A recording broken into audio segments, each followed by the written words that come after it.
రైతుల పక్షాన నిలబడేటువంటి నాయకుడు ఎవరు వీళ్ళిద్దరిలో? చంద్రబాబు, జగన్ వీళ్ళిద్దరిలో ఒకరి పేరు రాయండి. ఛానల్కి సబ్స్క్రైబ్ చేసుకోవద్దు, లైక్ చేయొద్దు, నేను అడగట్లేదు. కానీ ఖచ్చితంగా కామెంట్ మాత్రం చేయండి. చాలా దూరం వెళ్తుంది వీడియో. ఒక్క 500 కామెంట్లు టార్గెట్ పెట్టుకున్నాం మేము. మా కామెంట్ మాకు ఇచ్చేసి ఖచ్చితంగా వీడియో చూడడం కంటిన్యూ చేయండి. వ్యవసాయం దండగా అన్న సీఎం చంద్రబాబు అదే ధోరణితో వ్యవహరిస్తున్నారని రాష్ట్రంలో కూటమి ప్రభుత్వం వచ్చిన తర్వాత ఈ 18 నెలల్లో దాదాపు 16 ప్రకృతి వైపరీత్యాలు సంభవించాయని, దాంతో రైతులకి తీవ్ర నష్టం కలుగుతోందని, అయినా ఏ ఒక్క రైతుని ఆదుకున్న దాఖలాలు లేవు అని వైసీపీ అధినేత వైఎస్ జగన్ అన్నారు.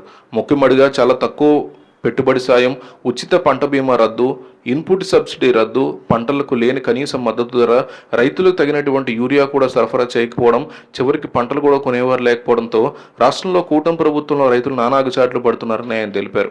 ఇప్పుడు తుఫాన్లో నష్టపోయిన రైతులను ప్రభుత్వం ఆదుకోవాలని, వారికి న్యాయం జరిగే వరకు పోరాడతామని, రైతులకు అండగా వైసీపీ నిలుస్తుందని జగన్ తెలిపారు. మోందా తుఫాను వల్ల నష్టపోయిన పంటలు పరిశీలించడంతో పాటు రైతులను పరామర్శించేందుకు వైఎస్ జగన్ కృష్ణా జిల్లా పెనమలూరు, పెడన, పామర్రు, మచిలీపట్నం నియోజకవర్గాల్లో పర్యటించారు. తాడేపల్లి నుంచి బయలుదేరిన ఆయనకి అడుగడుగున జనం నీరాజనం పలికారు. మరోవైపు ప్రతి చోట పోలీసులు అడ్డుకునే ప్రయత్నం చేశారు. అయినా రోప్ పార్టీలు, బ్యారికేడ్లు ఛేదించుకుని జనం, అభిమానులు తరలిరాగా రైతులు తమ గోడు చెప్పుకున్నారు. కాళ్ళకి చెప్పులు కూడా లేకుండా పంట పొలాల్లో దిగిన వైఎస్ జగన్ రైతులతో మమేకమయ్యారు. తుఫాన్లో నష్టపోయిన పంటలను స్వయంగా చూశారు.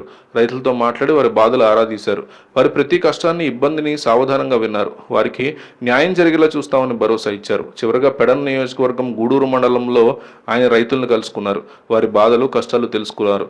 తుఫాను దాదాపు 25 జిల్లాల్లో ప్రభావం చూపించింది. గోదావరి జిల్లా నుంచి శ్రీకాకుళం, అటు రాయలసీమ, కర్నూలు జిల్లా వరకు తుఫాను ప్రభావం ఉంది. దాదాపు 15 లక్షల ఎకరాల్లో పంట నష్టం జరిగింది.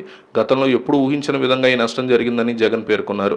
నష్టపోయిన పంటల్లో దాదాపు 11 లక్షల ఎకరాల్లో వరి పంట ఉంది.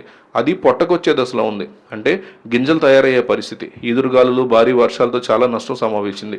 ఇంకా పత్తి, మొక్కజొన్న, బొప్పాయి, మరో దాదాపు 4 లక్షల ఎకరాల్లో పంట నష్టం జరిగిందని జగన్ చెప్పుకొచ్చారు. రాష్ట్రంలో కూటమి ప్రభుత్వం వచ్చిన తర్వాత దాదాపు 16 సార్లు ప్రకృతి వైపరీత్యాలు సంభవించి రైతులు నష్టపోయారు. 18 నెలల్లో 16 సార్లు అలా రైతులు ఇబ్బంది పడ్డారు. మరి ఏ ఒక్క రైతుకైనా ఇన్పుట్ సబ్సిడీ ఇచ్చారా?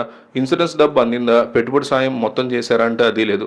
2 ఏళ్ళు కలిపి 40,000 ఇవ్వాల్సి ఉండగా కేవలం 5,000 మాత్రమే ఇచ్చారు. ఎన్ని ఇబ్బందులు పడి నష్టం జరిగినా ఇన్పుట్ సబ్సిడీ ఇవ్వలేదు. అదే మా ప్రభుత్వ టైంలో ఉచిత పంట బీమా పక్కాగా అమలు చేశాం. ఇప్పుడు కూడా ఉచిత పంట బీమా పక్కాగా అమలయ్యాక కేంద్రం మీద ఒత్తిడి తీసుకొస్తామని జగన్ ఛాలెంజ్ చేశారు. జగన్ ఛాలెంజ్ చేసినటువంటి కొన్ని గంటల్లోనే కేంద్రం వైపు నుంచి రైతుల ఖాతాల్లో సొమ్ము వేయడం కానీ, లేదా వాళ్ళకి సంబంధించినటువంటి బీమా మీద మళ్ళీ ఇంకొకసారి ఏం జరిగింది, బీమా ఎందుకు తొలగించారనే దాని మీద సీరియస్ నిర్ణయాలు తీసుకునే దిశగా కేంద్రం అడుగులు వేస్తున్నట్టు తెలుస్తోంది. తద్వారా జగన్ రైతులకు మేలు చేశారు అంటూ ఆయన సపోర్ట్ చేసేవాళ్ళు చెప్తున్నారు. దీని మీద మీ అభిప్రాయం ఏంటో కామెంట్ చేయండి.